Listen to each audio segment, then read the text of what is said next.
हिंदी और अंग्रेजी प्रस्ताव की प्रतिलिपियां हम आपको भेज रहे हैं। इसके साथ साथ दूसरा प्रस्ताव कोरोना वैक्सीन के बारे में कांग्रेस कार्य समिति द्वारा पारित किया गया, जहां हमारे वैज्ञानिकों और शोधकर्ताओं की प्रशंसा कांग्रेस कार्य समिति द्वारा की गई। उसके साथ साथ कांग्रेस कार्य समिति द्वारा यह गहन चिंता व्यक्त की गई कि 3 करोड़ पहले चरण के लोगों को छोड़कर मोदी सरकार द्वारा कोरोना के टीकाकरण को देश की बाकी 135 करोड़ जनता को कोरोना का टीका लगाने बारे ना कोई प्लान है, ना कोई समय सीमा है।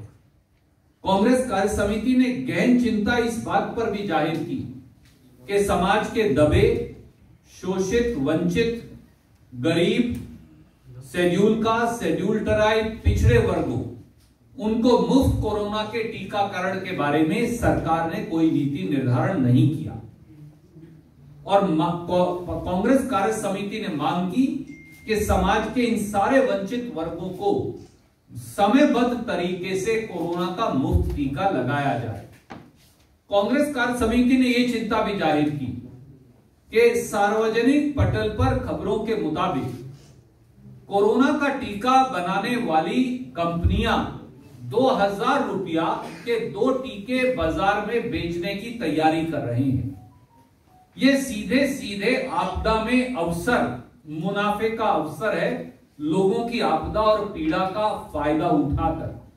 इसलिए कांग्रेस कार्य समिति ने यह मांग रखी कि सरकार इस बारे में सामने आकर बयान दे और एक स्पष्ट नीति करे कि किस प्रकार से मध्यम वर्ग और देश के दूसरे लोगों को उसी लागत पर कोरोना का टीका दिया जाएगा जिस पर सरकार खरीद रही है। इसके साथ साथ जो भ्रम पैदा हुआ है उसको लेकर भी कांग्रेस कार्य समिति ने सरकार से यह आग्रह किया कि जो हमारी पहली पंक्ति में खड़े स्वास्थ्य कर्मी हैं, कोरोना के टीके को लेकर जो भ्रम पैदा हुआ है, क्योंकि प्रधानमंत्री अपना महिमा मंडन करने में लगे हैं, इसलिए उस महिमा मंडन को छोड़कर इस भ्रम की स्थिति का निराकरण करें। तीसरा प्रस्ताव जो एक गंभीर राष्ट्रीय सुरक्षा और दूसरे मुद्दे जिनका सनसनीखेज खुलासा हुआ है, उनकी जेपीसी जांच को लेकर कांग्रेस कार्य समिति द्वारा पारित किया गया। जिस प्रकार से राष्ट्रीय सुरक्षा के साथ खिलवाड़ हुआ है, जिस प्रकार से सर्वोच्च पदों पर बैठे लोग समेत प्रधानमंत्री और दूसरे लोग इस खिलवाड़ के अंदर प्रथम दृष्टि से शामिल हैं, जिस प्रकार से पूरे सरकारी ढांचे की गोपनीयता को तहस नहस कर सरकारी ढांचे को कमजोर करने का षड्यंत्र किया गया है, जिस प्रकार से व्यवसायिक मुद्दों को लेकर सरकारी नीतियों का बदलाव सरकारी और गैर सरकारी लोगों के द्वारा षड्यंत्रकारी तरीके से किया जा रहा था, और जिस प्रकार से न्यायपालिका पर कुत्सित तरीके से हमला किया गया है, इस षड्यंत्रकारी साजिश और निंदनीय गठबंधन की ज्वाइंट पार्लियामेंट्री कमेटी के द्वारा जांच हो, और जो लोग सत्ता में रहकर राजद्रोह के दोषी हैं और जो उनके मित्र हैं जिनको यह सूचना दी गई थी, उनके खिलाफ मुकदमा चले राजद्रोह का,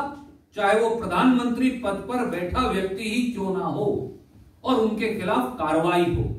कांग्रेस कार्य समिति ने प्रधानमंत्री और सरकार की इस चुप्पी को लेकर इतने दिन से जो वो चुप हैं, संदेह भी जारी किया और चिंता भी जारी की, और ये कहा कि वो अपनी चुप्पी तोड़ें और सारी बात का खुलासा करें। संगठन चुनाव को लेकर, जैसा श्री केसी वेणुगोपाल जी ने कहा, हमारी जो केंद्रीय चुनाव समिति है, सेंट्रल इलेक्शन अथॉरिटी है, उसने मई के आखिर तक कांग्रेस अध्यक्ष पद का चुनाव करने का स्केड्यूल दिया था। कांग्रेस कार्य समिति के सदस्यों ने एक मत से यूनानिमसली कांग्रेस कार्य समिति में अपने विचार रखते हुए कहा कि मार्च से लेकर मई के अंतराल में 5 राज्यों के जो चुनाव होने हैं उसकी पूरी प्रक्रिया, चुनाव की तैयारी पूरी उस समय हो रही होगी, और मई में वोटिंग हो रही होगी, चुनाव पूरा चल रहा होगा, इसलिए थोड़ा सा आगे, 1 महीना आगे तक उसकी रीस्केड्यूलिंग कर दी जाए। और इसके लिए उन्होंने कांग्रेस अध्यक्षा जी को अनुरोध किया। और जैसा केसी वेणुगोपाल जी ने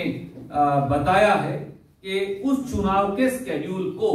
कुछ दिन और, यानी जून के आखिर तक और आगे बढ़ा दिया जाएगा और जून के आखिर तक कांग्रेस अध्यक्ष का चुनाव संपन्न हो जाएगा। कोई प्रश्न अब आप